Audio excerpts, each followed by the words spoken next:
इधर से बनना। हम लोगों ने जो कल कर लिया था, तो कल आपके पास कहाँ गया, एसोसिएटिव मैपिंग हम लोगों ने कल कर ली थी। इनवर्स मैपिंग हम लोगों ने कर लिया था, है ना, इनवर्स मैपिंग हो गई थी। कैरेक्टरिस्टिक ऑफ फंक्शन ये मैंने बता दिया था कल। रिकर्जन मैंने बता दिया, लीनियर रिकर्जन रिलेशन मैंने बता दिया, और नॉन होमोजीनियस रिलेशन भी हम लोगों ने बता दिया था, जिसमें मैंने होमोजीनियस भी समझाया था। तो मैंने ये जो चीज आपको पढ़ा दी है, इसमें आपको किसी को डाउट है क्या, कोई दिक्कत है तो पूछ लो। इसमें किसी को अगर कोई प्रॉब्लम है तो पहले एक बार आप वो क्लियर कर लो कि अगर आपको प्रॉब्लम है तो। नहीं है किसी को प्रॉब्लम तो आज हम लोग जो है प्रपोजिशन पढ़ना स्टार्ट कर रहे हैं। प्रपोजिशन मैंने आपको बताया था, तो प्रपोजिशन तो इजी बहुत है, मतलब सारी की सारी ट्रुथ टेबल में बेस्ड है, और ऑलरेडी ट्रुथ टेबल आप पहले से पढ़ते हुए आ रहे हो। मतलब के मैप में आपने ट्रुथ टेबल पढ़ी है और कुछ आपने बताया भी है। अभी देखो एक चीज और मैं आपको बता दूं, आज हम लोगों ने नेचुरल बीसीडी कोड भी पढ़ लिया है।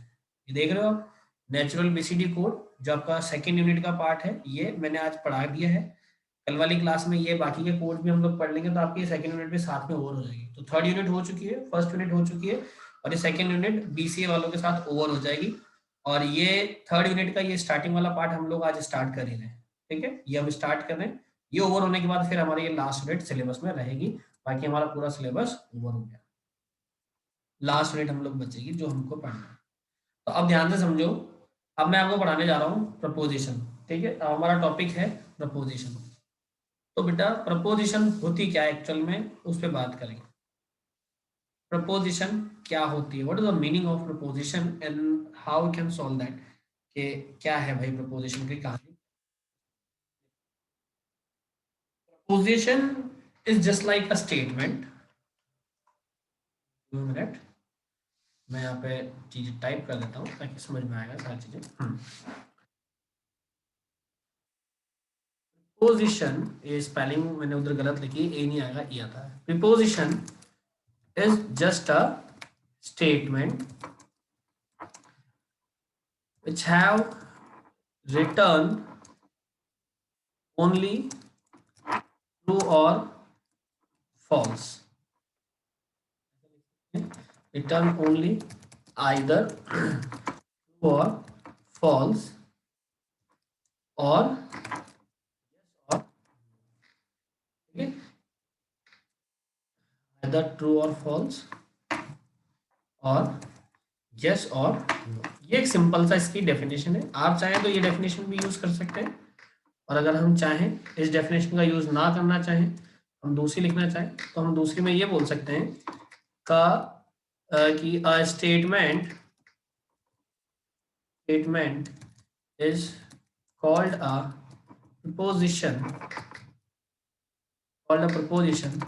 if and only if the result of the statement is in the form of yes or no, या फिर ट्रू और फॉल्स। मतलब कोई भी एक ऐसा स्टेटमेंट जिसका कि रिजल्ट, कोई भी एक ऐसा स्टेटमेंट जिसका कि रिजल्ट या तो ट्रू और फॉल्स के फॉर्मेट में हो, या फिर यस और नो के फॉर्मेट में हो, तो उस स्टेटमेंट को हम लोग क्या बोलेंगे, प्रपोजिशन। उस स्टेटमेंट को हम लोग क्या बोलेंगे, प्रपोजिशन बोलेंगे। हरी बात समझो, उस स्टेटमेंट को हम लोग बोलेंगे प्रपोजिशन। क्लियर है ये बात, एक ऐसा स्टेटमेंट, एक ऐसा स्टेटमेंट जिसका एक ऐसा स्टेटमेंट जिसका रिजल्ट जो है वो या तो ट्रू हो या फॉल्स हो, या फिर यस और नो के फॉर्मेट में हो, हाँ या ना के रूप में उसका जवाब आ रहा हो, रिजल्ट आ रहा हो, तो उस स्टेटमेंट को हम लोग प्रपोजिशन बोलेंगे। यहाँ तक क्लियर है, उसको हम लोग क्या बोलेंगे, प्रपोजिशन बोलेंगे। एक प्रपोजिशन का एक एग्जाम्पल है, मतलब एग्जाम्पल में दे रहा हूँ, ध्यान से समझेंगे। एग्जाम्पल नंबर 1, मैंने बोला कि 2+4 इज इक्वल्स टू 6। बताओ इसका रिजल्ट क्या आएगा, 2+4 इज इक्वल्स टू 6। इसका रिजल्ट आप क्या दोगे, मैंने बोला कि 2+4 इज इक्वल्स टू 6, तो आप क्या बोलोगे, क्या रिजल्ट आएगा? आप लोग क्या आंसर दोगे 2+4 = 6 का? बताओ। मैंने लिखा सिंपल सा 2+4 = 6, तब इसका आंसर आप क्या दे सकते हो? यस, ट्रू, है ना? यही आंसर दोगे, या तो यस दोगे या ट्रू में दोगे। तो इसका आंसर आएगा यस, इसका आंसर आएगा यस। तो क्योंकि इसका आंसर यस आया है ना, क्योंकि इसका आंसर यस आया, तो because the answer of the given statement is in the form of yes or no, so the given statement is called proposition. The given statement is called proposition. ठीक, तो वो गिवन स्टेटमेंट क्या हो गई? 2+4 = 6, ये पूरी एक स्टेटमेंट हो गई है, और ये स्टेटमेंट क्या हो गई? प्रपोजिशन हो गई। ये स्टेटमेंट क्या हो गई? प्रपोजिशन हो गई। 2+4 = 6, this statement is called a preposition. अगली बात समझो, this statement is called a preposition, ठीक है ना? अब ऐसे ही मान लो एक नेक्स्ट स्टेटमेंट है आपके पास, just open the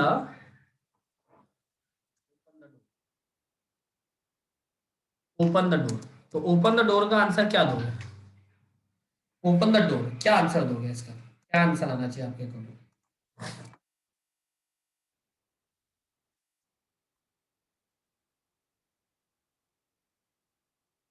open the door, मैंने आपको बोला, जैसे मान लो मैंने अमित है, अमित को बोला Amit please open the door. मैंने भुवनेश को बोला Bhuvnesh open the door. Dharmagya open the door. Geetanjali please open the door. तो आप क्या रिजल्ट दोगे?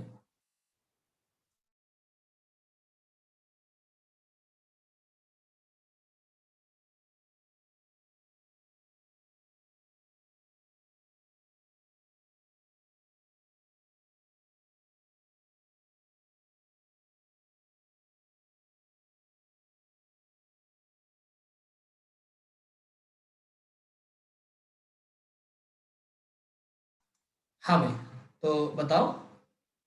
आप लोगों ने कहा और यस और नो में, है ना? मतलब आप यस में ही आंसर दोगे। जैसे मैंने बोला धर्माज्ञा प्लीज ओपन द डोर, तो धर्माज्ञा बोलेगा यस सर, है ना? धर्माज्ञा क्या बोलेगा? Yes sir. या फिर धर्माज्ञा क्या बोलेगा? नो सर, मैं नहीं खोलूंगा ये दरवाजा, है ना? या फिर धर्माज्ञा क्या बोलेगा? यस सर, मैं ओपन कर रहा हूँ। अरे बात समझ में, यही बोलेगा ना धर्माज्ञा कि भाई या तो मैं ओपन कर रहा हूँ या मैं नहीं कर रहा, दोनों में से एक ही बात होगी। तो उसका आंसर होगा या तो यस या फिर नो, या तो यस या फिर नो। तो बेटा इसका भी आंसर क्या है? या तो यस है या फिर नो है। Result should be either yes or no, ठीक है? So the given statement is also proposition. So the given statement is also proposition. अरे बस मैंने एक नया स्टेटमेंट लिखा, Ram is going to market. नहीं, मैंने लिखा मान लो x+2 = 3।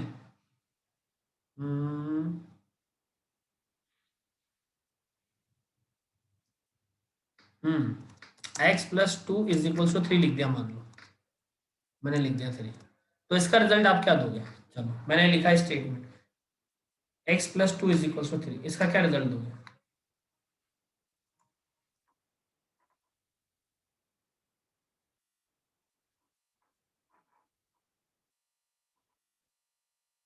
ने कहा है फॉल्स। एक बार वापस सोचो भुवनेश, एक बार वापस सोचो। यस, धर्माज्ञा ने कहा है यस ओनली इफ x=1, ठीक है। और कोई आंसर देना चाहता है इसका? और कोई आंसर देना चाहता है इसका?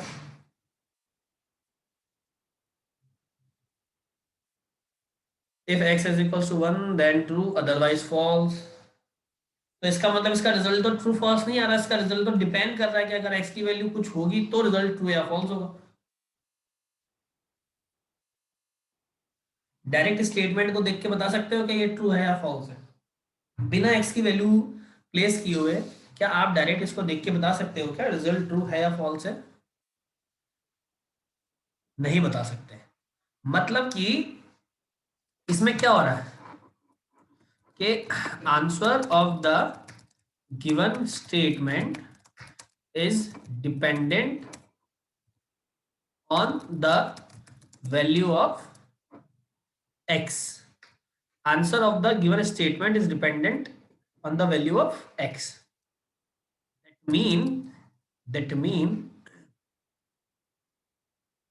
answer not answer is not in the form of yes or no या फिर true or false.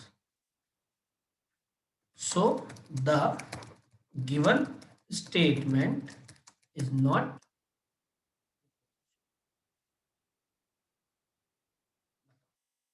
अभी प्रपोजिशन क्या होती है और क्या नहीं होती है ये समझ में आ गया क्या आपको?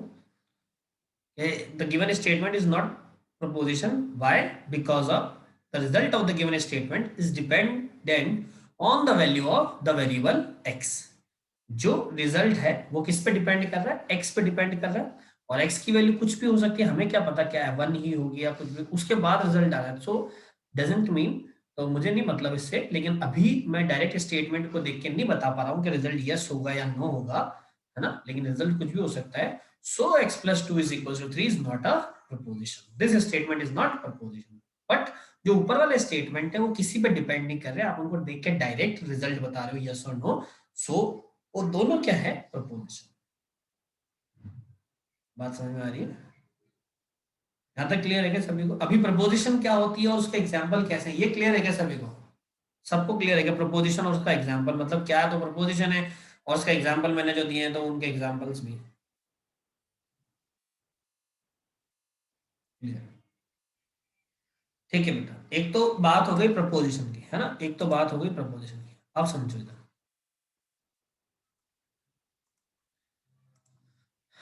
अब दूसरी बात आती है हमारे पास, एक आता है मिक्स।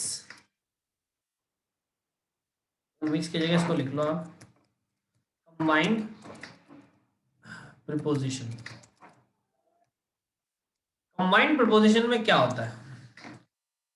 या चलो छोड़ो, कंबाइंड प्रपोजिशन से पहले हम लोग ये देखते हैं प्रपोजिशन को रिप्रेजेंट कैसे करते हैं। ठीक है, जैसे सेट है, किसी भी सेट का नाम होता है A B C D E F G H, इस तरीके से सेट्स के नेम होते हैं अलग अलग और हम लोग उसके अकॉर्डिंग वर्क करते हैं। ऐसे ही प्रपोजिशंस के भी नेम होते हैं अलग अलग और हर प्रपोजिशन को भी नाम दिया जाता है। जैसे मैंने लिखा है यहाँ पे पी, मतलब capital P small P it's depend on you. मैंने लिखा पी के राम प्ले चेस। फिर मैंने लिखा क्यू, मैंने लिखा क्यू, और क्यू है राधा, राधा सिंगर सॉन्ग, राधा गाना गाती है। तो इसमें क्या हो गया?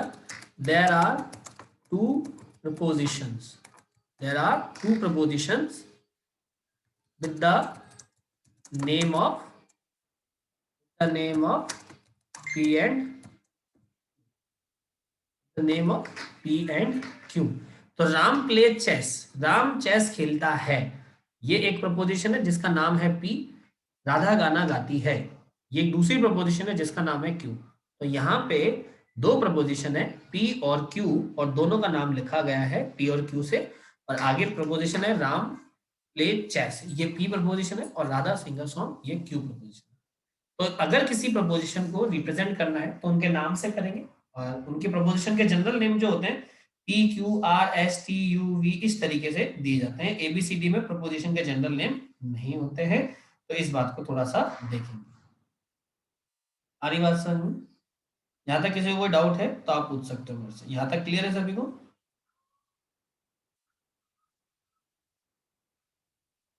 आप सभी को यहाँ तक क्लियर है बच्चों? ये प्रपोजिशन के जो नेम है वो भाई क्या होंगे? पी क्यू आर, इनके फॉर्मेट में होंगे। ग्रेट। अब जो मैं आपको बता रहा हूँ कंबाइंड, पहले ये नोट कर लिया क्या धर्माज्ञा, आप ही नोट करते हो, आपने कर लिया हो तो हम आगे बढ़े। हाँ ये ओके, अनम्यूट वाला कर दूँ, ठीक है वेट, ओके मैंने कर दिया अनम्यूट वाला धर्माज्ञा। हाँ ये वैसा ही है कुशाल, ये वैसा ही है जो रीजनिंग वाला पार्ट है उसके जैसा ही है कुछ, फटाफट खत्म हो जाएगा ये टॉपिक, इतना कोई मतलब लेंथी नहीं है, आप लोग ढंग से समझोगे तो जल्दी ओन होगा तो प्रपोजिशन है, क्योंकि अभी प्रपोजिशन क्या होती है ये समझ जाओगे, उसके बाद सिर्फ और सिर्फ इसमें ट्रुथ टेबल्स हैं, सारी ट्रुथ टेबल बनाना सीख लो, वो ऑलरेडी आपको आती है, एंड और नॉट फलाना ढिमका। तो ये सारा खैर हम लोग कर लेंगे, कोई ऐसा प्रॉब्लम नहीं। हाँ धर्मज्ञ बेटा हो गया, हाँ सर, उतार लिया। नोट कर लिया, हाँ सर। ठीक है। तो प्रपोजिशन में अब हम लोग आगे देख रहे हैं कंबाइंड प्रपोजिशन, या जिसको हम कंपोजिट प्रपोजिशन भी बोलते हैं। आप जब बुक देखोगे तो उसको बोलेंगे कंपोजिट लिखा हुआ है वहां पे, है ना? तो आप इसको कंबाइंड बोले या कंपोजिट प्रपोजिशन बोले, बात एक ही है। कंबाइंड और कंपोजिट प्रपोजिशन का मीनिंग क्या है? If more than one preposition, if more than one preposition connected with some connectors, then the resultant preposition called combined preposition. Then resultant preposition is called combined preposition. कहने का मतलब एक से ज्यादा preposition कितनी भी, एक से ज्यादा प्रपोजिशन कितनी भी, चाहे दो हो चाहे तीन हो चाहे चार हो, अगर इन प्रपोजिशन को कुछ कनेक्टर्स होते हैं, उन कनेक्टर्स के थ्रू अगर जोड़ दिया जाए, कनेक्ट कर दिया जाए आपस में, तो कनेक्ट करने के बाद ये एक प्रपोजिशन का फॉर्म ले लेती है, एक ही प्रपोजिशन बन जाती है। तो कनेक्ट करने के बाद जो रिजल्टेंट प्रपोजिशन है, उस रिजल्टेंट प्रपोजिशन को बोलते हैं कंबाइंड प्रपोजिशन, उस प्रपोजिशन को बोलते हैं कंबाइंड प्रपोजिशन, कंपोजिट प्रपोजिशन, जो आपको बुक में देखने को मिलेगा कंबाइंड प्रपोजिशन। कुछ एग्जांपल्स हैं, जैसे मैं एक एग्जांपल लेके बताता हूँ। मैंने लिखा द पी, और मैंने लिख दिया पी को कि जैसे मैंने लास्ट वाला एग्जांपल लिया था, राम प्ले चेस, और दूसरा एग्जांपल मैंने लिया है बच्चे, U is equals to Radha sing a song, Radha गाना गाती है। तो मैंने यहाँ पे क्या किया है, मैंने पी पी और एंड क्यू कर दिया, पी एंड क्यू कर दिया, तो इसको क्या लिखेंगे, Ram play chess and Radha sing. तो ये वाली जो प्रपोजिशन है इसको बोलेंगे कंबाइंड प्रपोजिशन, कंबाइंड प्रपोजिशन। क्यों क्यों? क्योंकि यहाँ पे दो प्रपोजिशन को जोड़ के एक बनाया गया है, और बीच में जो कनेक्टर यूज किया गया है उस कनेक्टर का नाम है एंड। ये जो कनेक्टर है इस कनेक्टर का नाम है एंड, ये एंड कनेक्टर मैंने यूज किया है बीच में दो प्रपोजिशन को जोड़ने में। तो ये जो एंड है बच्चों ये कनेक्टर है, जो एंड है वो कनेक्टर है,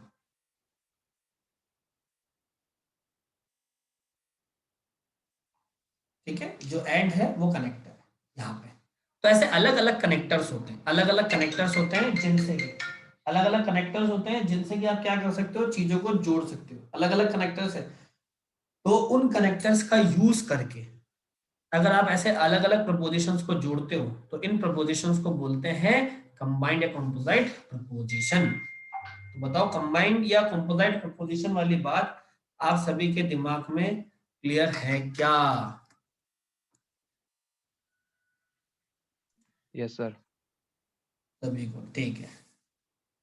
अभी हम लोगों को आगे यही पढ़ना है कि ये कनेक्टर्स कौन कौन से होते हैं, क्या क्या होते हैं, कैसे सिंबल्स होते हैं, किस कनेक्टर की क्या ट्रुथ टेबल है, वो सारी चीज जो के मैप में हमने पढ़ी है, तो यहाँ पे भी हम लोग पढ़ेंगे उन कनेक्टर्स को, लेकिन के मैप नहीं बनाएंगे यहाँ पे सिर्फ ट्रुथ टेबल बनाएंगे। तो ये सारे कनेक्टर आगे मुझे पढ़ने हैं, लेकिन बात आएगी कि भाई इसको कंबाइंड क्यों बोलते हैं, तो आपको पहले पता होना चाहिए कि इसको कंबाइंड इसलिए बोलते हैं।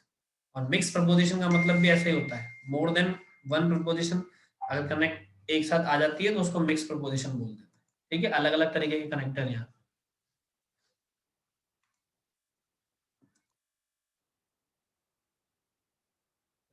अब मैं आपको कुछ और चीज बताता हूँ, इसको मैं हटा दूं सभी, अगर आपने नोट कर लिया धर्माज्ञा?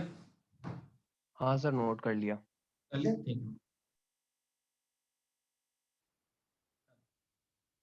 अब मैं आपको बताता हूँ total types of convert connector, types of connectors.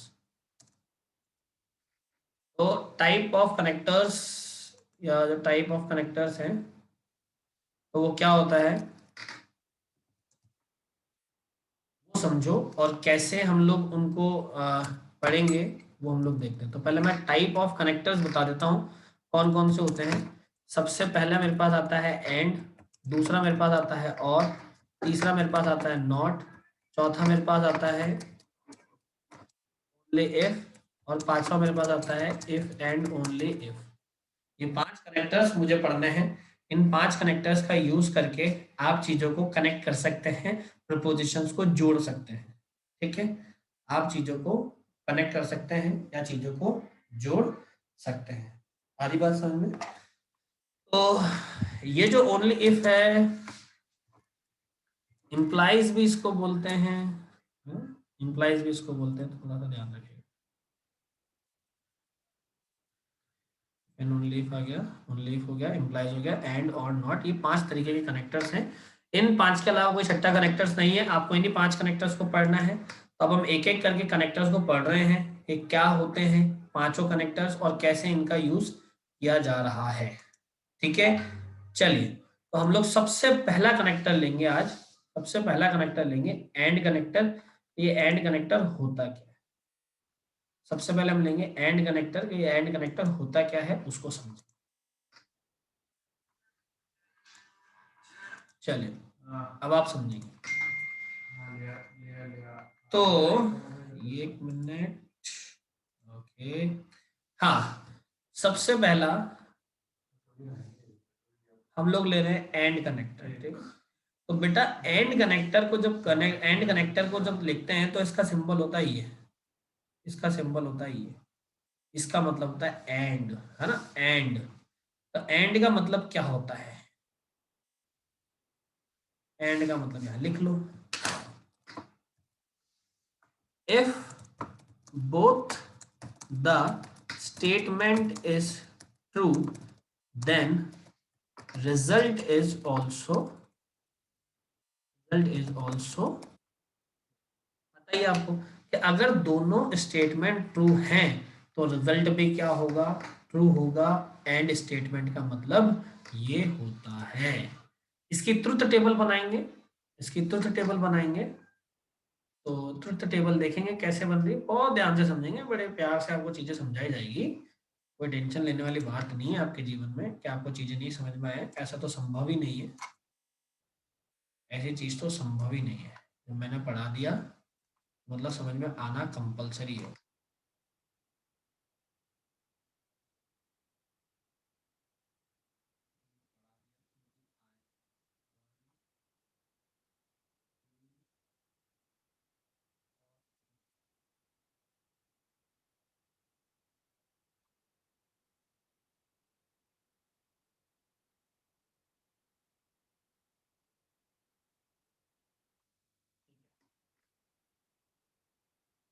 इधर देखते हैं, तो मैं 2 प्रपोजिशन ले लेता हूँ अपनी मर्जी से। एक प्रपोजिशन का नाम है पी, एक प्रपोजिशन का नाम है क्यू, और यहाँ पे सिंबल्स लगते जाएंगे अलग अलग। पी का मतलब है T T, T F, F T और एफ एफ। ये 4 कॉम्बिनेशन,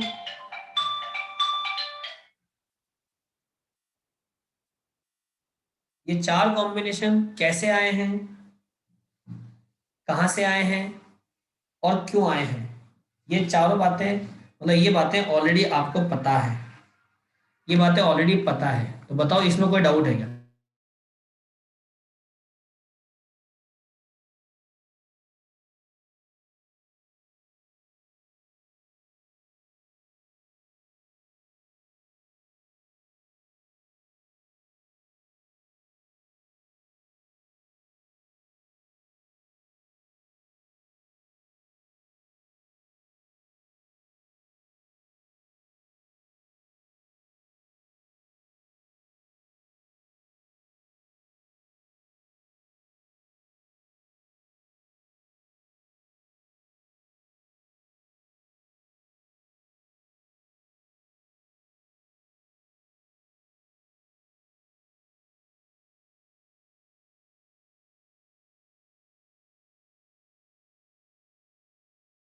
हाँ भाई, क्या कहना चाह रहे हो भुवनेश? बेटा क्या बोलना चाह रहे हो, एक बार वापस बताना। क्यू वाले में लास्ट में एफ आएगा ना? अच्छा हाँ, लास्ट में एफ आएगा, सही कह रहे हो।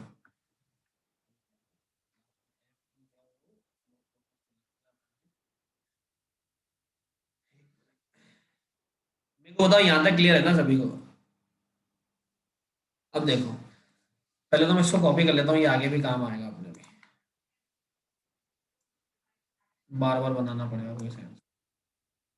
आप समझो ना ध्यान से। भाई अगर मेरे को P एंड Q करना है, तो P एंड Q का मतलब क्या, दोनों ट्रू है तो रिजल्ट ट्रू आने वाला है, दोनों ट्रू है तो रिजल्ट ट्रू आएगा, और वरना एक भी फॉल्स अगर आ जाता है तो रिजल्ट क्या आ जाएगा उसका, फॉल्स आ जाएगा। ये ट्रुथ टेबल हो गई, ये ट्रुथ टेबल हो गई ये, इसको बोला है TT table. P and Q की टीटी टेबल है ये।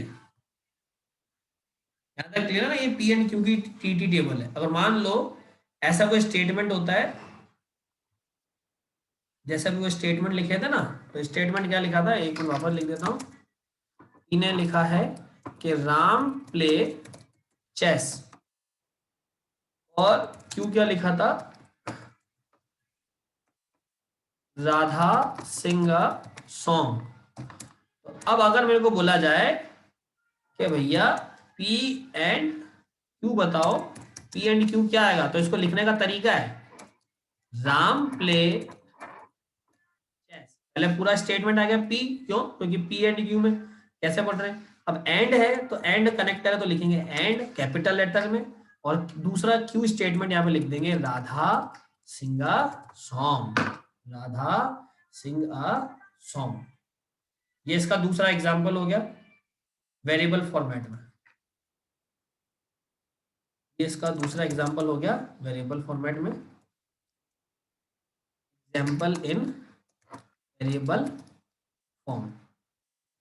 तो बताओ इसमें किसी को दिक्कत है, कोई भी परेशानी है तो पहले आप वो क्लियर कर लो कि भाई हमें ये परेशानी है, ये दिक्कत आ रही है। अगर किसी को दिक्कत है तो,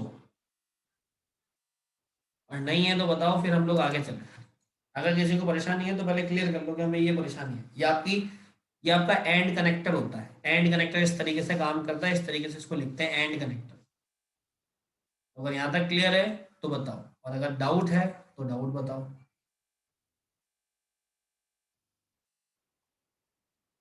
एनीवन, किसी को भी कोई समस्या?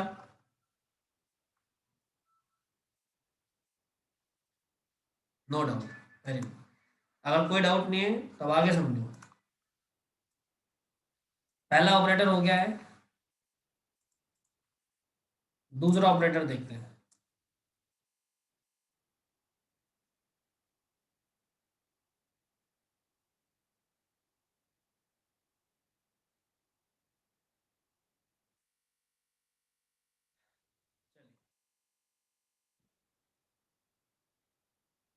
इधर लिखते हैं सेकंड, जिसको बोलते हैं और ऑपरेटर, और में सिंबल बनता है ऐसा, ठीक है। तो इसको क्या लिखेंगे, if any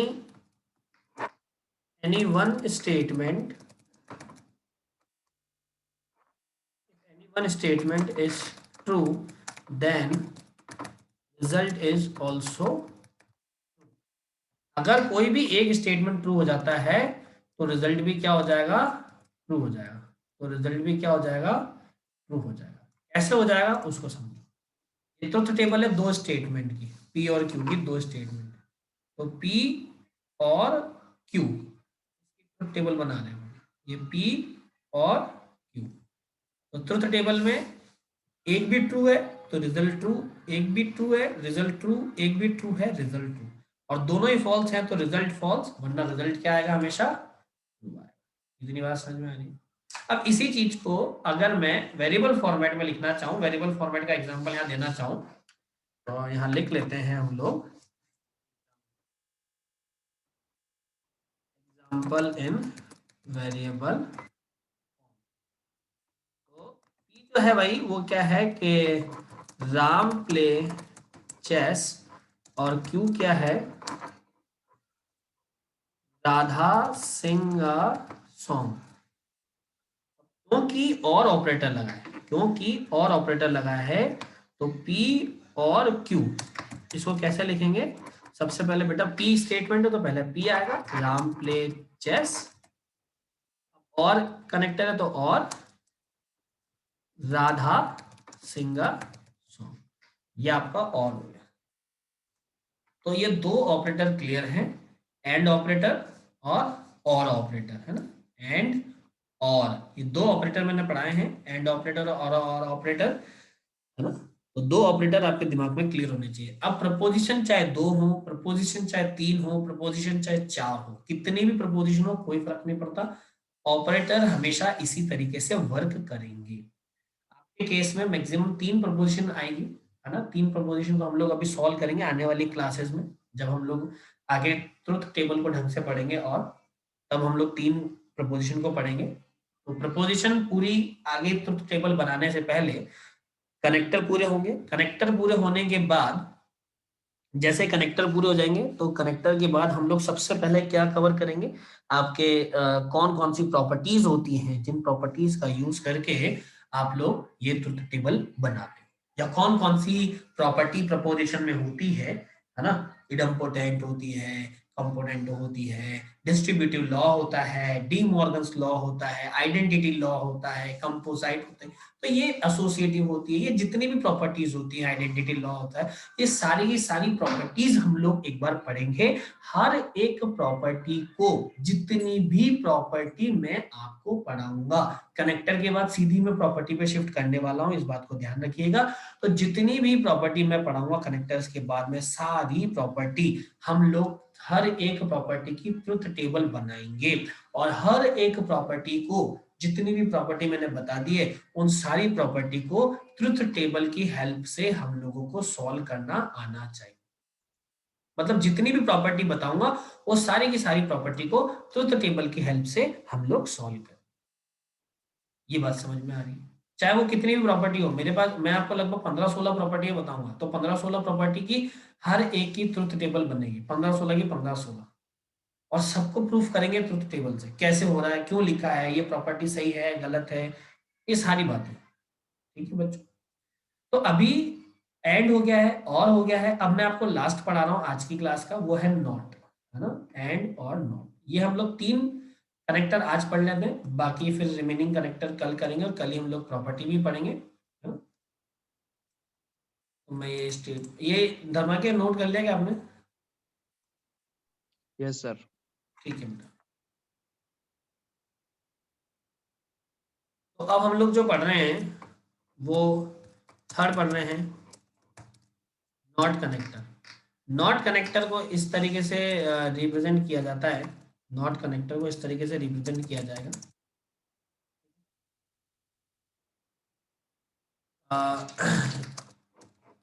in this connector, in this connector result is always opposite to, statement के हमेशा अपोजिट रिजल्ट आएगा, चाहे स्टेटमेंट कुछ भी हो। स्टेटमेंट अगर ट्रू है तो रिजल्ट फॉल्स आ जाएगा, ये बात आप लोग जानते हैं, और अगर स्टेटमेंट फॉल्स है तो रिजल्ट उसका ट्रू आ जाएगा, ये भी आप लोगों को पता है ऑलरेडी। मतलब ये नॉट वाला मुझे समझाने की जरूरत नहीं है, ये आपको पता है कैसे काम कर रहा है। और नॉट ऑपरेटर जो होता है उसमें एक ही इनपुट जाता है, एक ही कॉम्बिनेशन बनता है। देखिए आपने P गया है, तो P का आप नॉट फाइंड कर रहे हैं, तो ये P नॉट ऐसे लिखते हैं, ऐसे लिखते हैं, P नॉट ऐसे लिखते हैं, P नॉट ऐसे लिखते हैं। ये सारे तरीके हैं P को नॉट लिखने के। तो ये P है और ये P नॉट आपको बुक में इस तरीके से लिखा हुआ मिलेगा। ये भी नॉट लिखने का तरीका है बुक के अकॉर्डिंग। तो अगर P की वैल्यू ट्रू है तो रिजल्ट आएगा फॉल्स, और P की वैल्यू फॉल्स है तो रिजल्ट आएगा ट्रू। यही नॉट कनेक्टर का काम, यही नॉट कनेक्टर का काम होता है। अगर इसको मैं वेरिएबल फॉर्मेट में लिखना चाहूँ तो एग्जाम्पल ऑफ वेरिएबल फॉर्म अगर मैं लिखना चाहूँ तो मान लो एक P प्रपोजिशन जो मैंने लिखी है, राम प्ले चेस, तो नॉट ऑफ P में क्या लिखूंगा, राम नॉट प्ले चेस। बस ये ध्यान रखना यहाँ पे ग्रामर का कोई यूज नहीं है। आप सोचो कि sir Ram not play chess, तो गलत है ग्रामेटिकली। तो ग्रामर को हम लोगों को ध्यान में नहीं रखना, हम लोगों को अपने स्टेटमेंट को ध्यान में रखना है। तो Ram play chess, Ram not play chess, बस बात खत्म। Ram play chess, Ram not play chess. Radha singer song, Radha not singer song, तो ये उसका नॉट हो गया। मान लो स्टेटमेंट दिया हुआ है, स्टेटमेंट ही आपको ये दिया हुआ है कि राधा नॉट सिंगर सॉन्ग, तो उसका नॉट क्या हो गया, राधा सिंगर सॉन्ग। अगर नॉट नहीं है तो लगा दो, लगा हुआ है तो हटा दो। तो बताओ आप लोगों को ये बात सारी क्लियर है क्या जो मैंने अभी बताई है? तीन तीन हो गए हम लोगों के पास कनेक्टर्स। देखो बेटा, एंड हो गया है, और हो गया है, नॉट हो गया है। ये तीनों कनेक्टर्स क्लियर हैं सभी को? कल मैं आपको ये दो कनेक्टर बता के कनेक्टर्स की कहानी ओवर कर दूंगा, है ना। दो कनेक्टर कल मैं बताऊंगा, दो कनेक्टर में बताऊंगा, और दो कनेक्टर पढ़ा के मैं कल कनेक्टर्स की कहानी को ओवर करूंगा। उसके बाद हम लोग इनकी प्रॉपर्टीज को देखेंगे, कैसे कैसे प्रॉपर्टीज को सॉल्व करना है, कैसे प्रॉपर्टीज फुलफिल होगी। उसके बाद हम लोग आगे की बात को समझने की कोशिश करेंगे कि कैसे आगे प्रपोजिशन काम कर रही है।